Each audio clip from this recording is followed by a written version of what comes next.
singers, I'm Sarah Lieb and this is singingtv.com, and together you and I, we are making singing simple.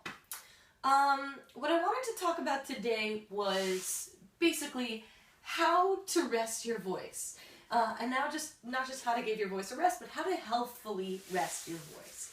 How do we do that? I think a lot of people, due to either a vocal injury, which hopefully hasn't happened to you, but does sometimes happen, both accidentally or from misuse, or just from doing a lot of talking or singing and needing to, rest the cords, the folds.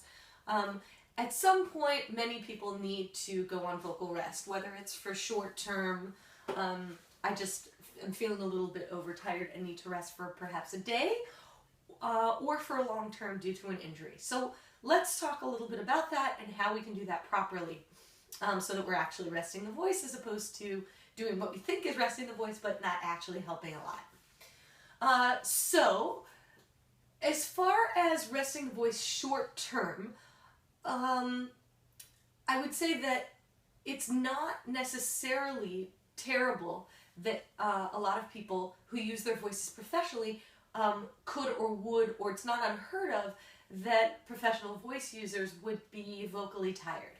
What do I mean? If you talk on the phone all day because it's your job, if you sing 2 to 4 hours of gigs at night every night, if you're a salesperson and you're speaking in person with people all day, lots and lots of people use their voices professionally and they talk for 8 hours, sometimes more, a day, and really need to just give it a rest either at the end of the day or for 1 day a week on the weekends.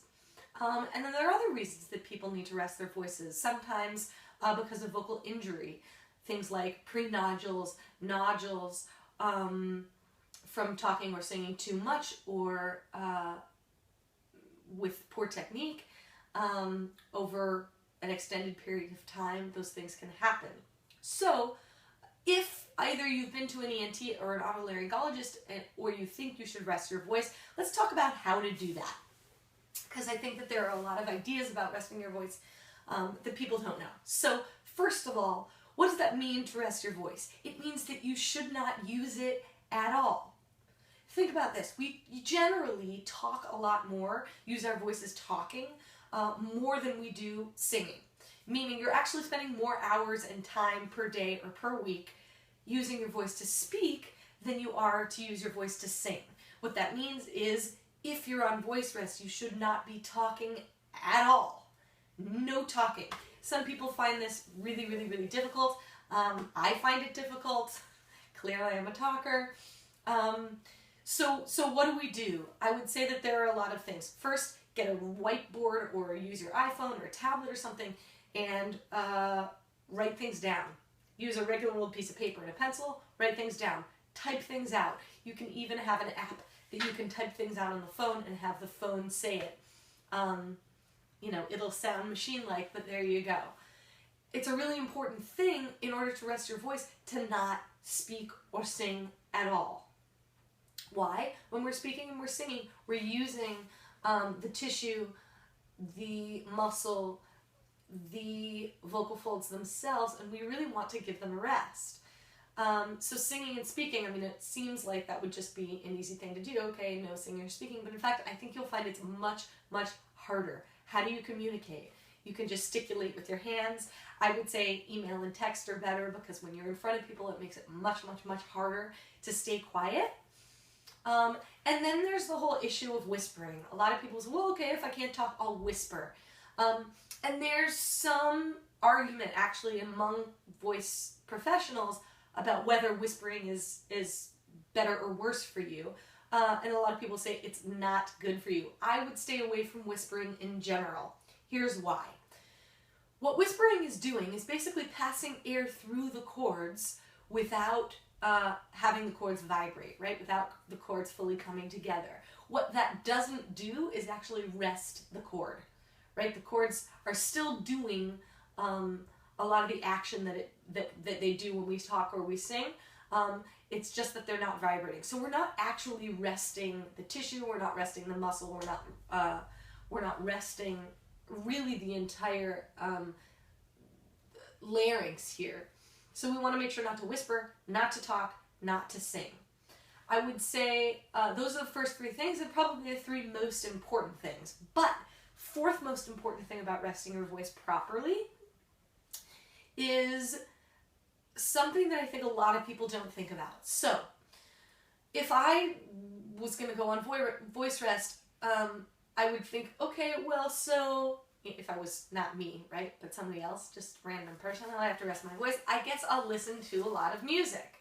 The problem with listening to a lot of music, even if you're staying quiet, is that we voice professionals, even amateurs and singers, do something with our larynxes when we listen to other people sing or when we listen to music called subvocalization. And what that means is I'm using my voice or imitating the sound that I'm hearing outside my head inside my body, even though I'm not passing air through the cords. I'm still actually working the larynx. So what do I mean? If you want to sort of test out the theory, you can put your hand here on your larynx and sing something like, and just hum. Good. Hopefully you shouldn't feel a huge movement of the larynx, but you'll feel some movement, both a vibration and small laryngeal movement here. Now do the same thing. Think the sound. Think, but don't actually hum it. Don't actually do anything.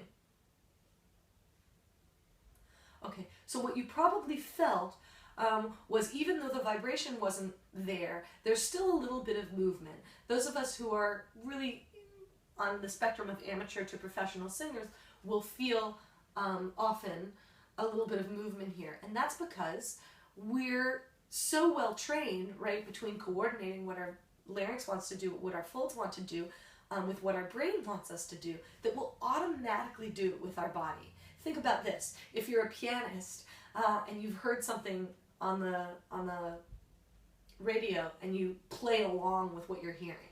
Think about this. If perhaps you're not a pianist, you've probably done something like, instead of typing something out, you can actually feel where things are on the keyboard and type something out without actually having your fingers on a keyboard. That's a muscle memory thing, aka a coordination thing. Brain says do this, body is so used to doing it, so well coordinated that it does that. Okay, so when we listen to music, very often we do this subvocalization. It's the same thing we do when we read.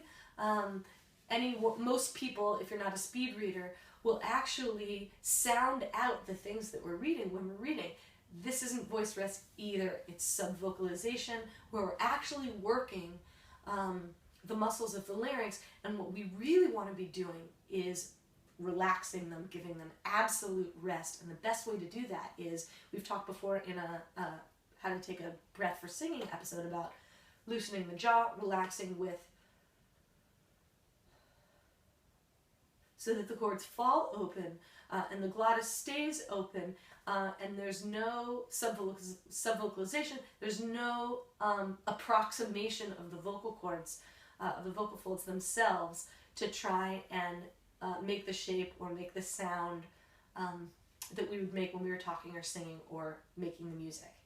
So, I know subvocalization, the whole idea of it, can be really foreign to people. That was really the idea behind this. I had a friend who had to be on voice rest, and I'm not sure the friend quite understood really what that meant. So I wanted to explain it. If you need to rest your voice, certainly no singing, certainly no talking, certainly no listening to music that you're very, very familiar with, because you might have the sort of just the coordinated reaction of subvocalizing or singing along without actually singing along. And any other ways that you can think that you would use your voice, like throat clearing, not a good idea. Whispering, as we spoke about, not a good idea. Drinking a lot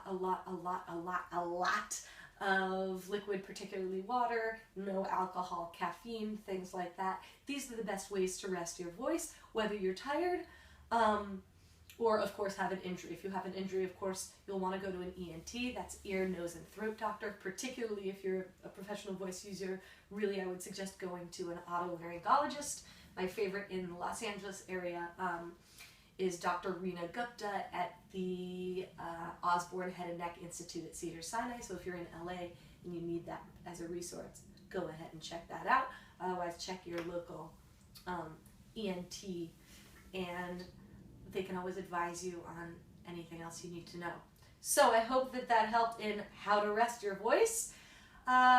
Question of the day: have you ever had to go on voice rest, and why? Was it from too much voice use, singing, too much voice use talking, laryngitis, having a cold, something like that? Just curious. I'll put mine in the comment section if we get enough. Okay, I'm Sarah Lee. This is singingtv.com. Together you and I were making singing simple.